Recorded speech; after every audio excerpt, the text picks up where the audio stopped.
Bonjour à tous et bienvenue dans le Cercle des Dieux Disparus. Auteur de fantaisie et de fantastique, je partage avec vous le fruit de nombreuses années de recherche sur les mythologies du monde, un sujet qui m'a toujours fasciné. Douce France, cher pays de mon enfance, nous devisons aujourd'hui sur le panthéon gaulois. Nous connaissons certains dieux grâce à Astérix, c'est d'ailleurs l'un des rares points historiquement corrects de la bande dessinée.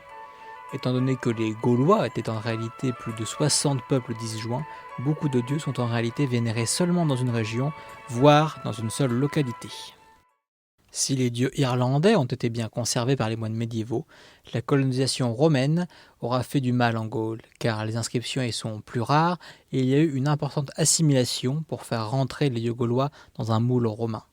À noter enfin que certains dieux, les avatars des rivières notamment, sont apparus à la période gallo-romaine et ne sont donc pas authentiques. Pourtant, on ne peut pas décrier la période gallo-romaine car c'est une époque de l'évolution des Gaulois. Cernunnos, le grand dieu de la nature, c'est un homme musclé à l'allure sauvage, avec une tête de cerf. Il est le maître des forêts, des saisons et des animaux, et surtout il est extrêmement ancien. En vérité, il semblera que ce soit une entité datant du Paléolithique, l'esprit du printemps et de l'été, qui aurait traversé les époques. Pourtant, il n'y a quasiment aucune représentation de lui. Il a été recyclé dans la Wicca moderne sous le nom de Dieu cornu, le principe mâle complémentaire de la grande déesse alias Dana. Taranis, dieu du ciel et de l'orage, on le représente avec un sceptre, des éclairs et une roue. Ses symboles sont l'aigle et le serpent. Avec Toutatis et Esus, il forme une triade qui protège les villages et les hommes. Bélénos, fils de Taranis, pendant et époux de Bélissama, dieu de l'harmonie et de la beauté, ainsi que de l'intuition et de l'ingénierie. Il est le patron des artistes, des médecins et des penseurs, et possède des pouvoirs curatifs passant par la méditation. Incarnation de l'hiver, le corbeau est son emblème. Bélissama, littéralement la très brillante, déesse du feu et du foyer, épouse et pendant de Bélénos, elle est puissante et ancienne. Dans son aspect guerrier, elle est la patronne des métallurgistes et des souffleurs de verre. Dans son aspect domestique, celle des tisseuses. C'est enfin une guérisseuse car elle est également déesse des sources thermales. Anna, déesse gauloise incarnation de la Bretagne. Comme je vous le disais en introduction, beaucoup de dieux gaulois sont adorés localement. Epona, déesse de la fertilité qui possède une patère et une corne d'abondance. Maîtresse des chevaux, elle guide les âmes vers l'autre monde, nommée Anven chez les Gaulois et les Gallois, à dos de juments blanches. Esus, le dieu bûcheron, patron de l'humanité, protecteur des villages avec Toutatis et Taranis. Il est souvent représenté avec un taureau en train d'abattre un arbre dont sera faite une charpente. Rosmerta, la pourvoyeuse, déesse de la santé, femme d'Esus. Son emblème ressemble à un caducée.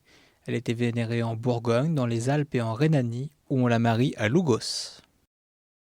Toutatis, le fameux, c'est le dieu de la tribu, président à la guerre et à la justice. Il juge les âmes arrivant dans l'autre monde. Avec Taranis et Esus, il protège les villages et les humains. Incarnation de l'automne.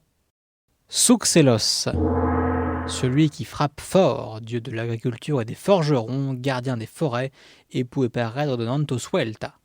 Son maillet magique fait de lui un artisan hors pair et il possède un chien-loup psychopompe. C'est aussi le maître des tonneliers et patron de la bière. En fait, il tient le même rôle que le Dagda chez les Irlandais. Il était surtout vénéré en Rhénanie, en Bourgogne et en Gaule narbonnaise, mais on a trouvé sa trace jusqu'à York.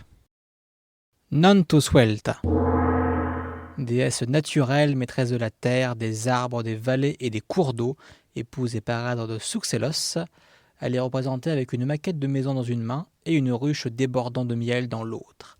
Elle était surtout vénérée en Rhénanie et en Gaule narbonnaise. Smertrios, dieu de la force repoussant les fléaux et apaisant les conflits. On le représente souvent en train d'assommer un serpent. Lucetius, dieu guerrier présent uniquement chez les Celtes germaniques et incarnation du printemps.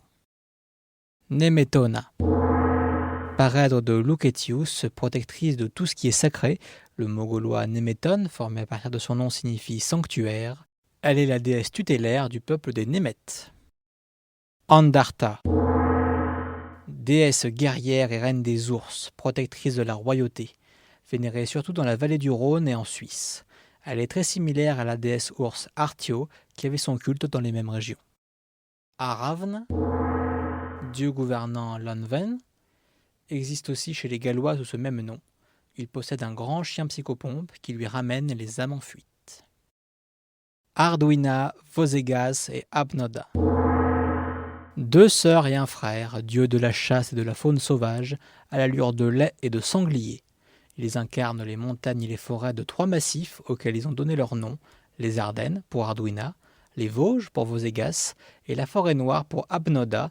Dans son cas, son nom est porté par la montagne où naît le Danube. Borvo, dieu thermal guérisseur, parèdre et époux de Damona. Selon les endroits, on lui attribue d'autres noms, Bormo, Albius ou Moritasgus. Damona, déesse des sources et des rivières, parèdre et épouse de Borvo. Elle était vénérée surtout à Bourbonne-les-Bains, Bourbon-Lancy, Aignac-le-Duc et Alice-Sainte-Reine, alias Alésia. Divona, déesse des gouffres et des résurgences. Culte attesté dans l'Yonne, la Côte d'Or, l'Ain, le Vaucluse, le Gard et le Lot, notamment au gouffre de Badirac. Ouquetis, dieu forgeron mineur vénéré en Bourgogne, surtout à Alésia. Bergousia, parèdre d'Ouquetis, déesse protégeant des accidents liés au feu. Katubodua, déesse guerrière psychopompe, planant sous forme de corneille sur les champs de bataille et guidant les âmes vers Lanven. Elle est l'équivalent des triplées irlandaises Matcha, Morrigan et Bove. Granos, dieu solaire de la beauté et de la guérison, établi aux confins des terres celtes en Rhénanie, autour de l'actuelle Aix-la-Chapelle, président aussi aux Fontaines, parèdre de Sirona. Sirona, déesse de la lumière lunaire, vénérée sur les rives du Danube, maîtresse des sources et des marais, patronne des jardiniers. Parèdre de Granos. Vezuna, déesse aquatique de la fécondité, initialement protectrice du clan des Pétrocores, à Périgueux, qu'il a nommé aussi Siana dans un avatar sylvestre. Cela dit, on a aussi retrouvé des traces de ces sanctuaires en Allemagne. Tello, dieu de la source où est bâti Toulon, mais on le cite aussi à Périgueux en compagnie de Vezuna alias Siana. Lugos, devenu Lugus avec les Romains, c'est l'avatar gaulois de Lug. S'il a un rôle très important en Irlande, ici c'est un simple patron de l'art et dieu du commerce. Il donne tout de même son nom à la capitale des Trois Gaules, Lugdunum, devenue Lyon. C'est fini pour le catalogue gaulois. Vous l'aurez sans doute noté, nous avons évoqué certaines régions plus souvent que d'autres, surtout l'est de la France.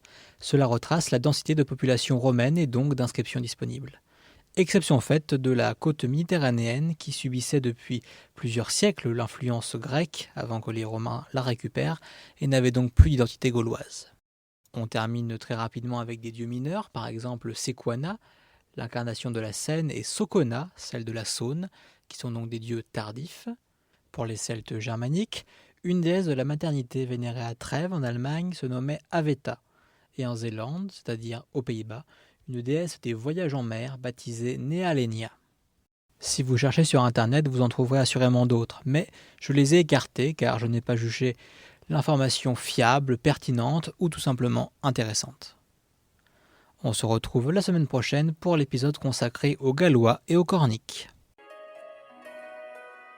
Vous pouvez retrouver certains de ces dieux dans ma série Les Chroniques du Nouveau Monde. Elle retrace les aventures d'une jeune Celte autour du monde, à la rencontre d'une quinzaine de cultes polythéistes. Durant mes recherches, j'ai comparé plusieurs sources, quand cela était possible, et j'ai dû faire des choix, donc je ne prétends pas détenir la vérité sur les dieux que je vous ai présentés. Certains points ne seront sans doute jamais tranchés avec certitude. Si cet épisode vous a plu, n'hésitez pas à mettre une note et à le partager. À la semaine prochaine!